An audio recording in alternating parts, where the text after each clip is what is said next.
बाबू तरंगदार ना होला, जेकर हाथे हथियार ना होला, बाबू तरंगदार ना होला।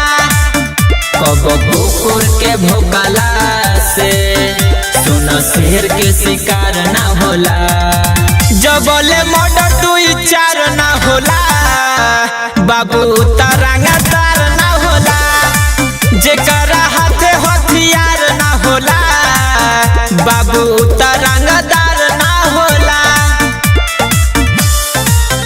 बाबू तरंगदार ना होला। म्यूजिक बाय अनूप कुशवाहा।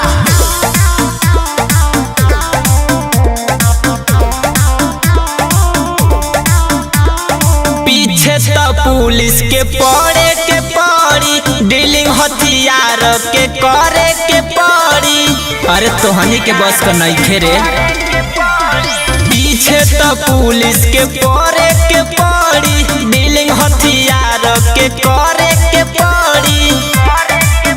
दबदबा बनैला से वो कहीं के सरकार न होला, तना में केस FIR ना होला, बाबू तरंगदार ना होला, जेकर हाथे हथियार ना होला, बाबू तरंगदार ना होला।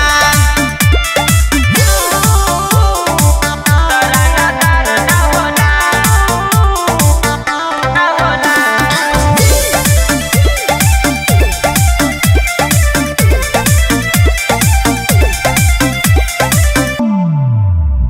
सचिन डियक्स रंगदारन के राजा, दम बाटे जेकरा में मिले हो आजा।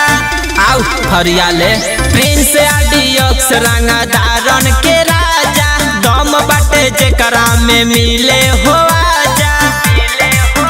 करे खातिर कतल के होके बाबू कबहू विचार ना होला, आगे पीछे जेकरा थार ना होला, बाबू तरंगदार ना होला, जेकर हाथे हथियार ना होला, बाबू तरंगदार ना होला। का बुझले?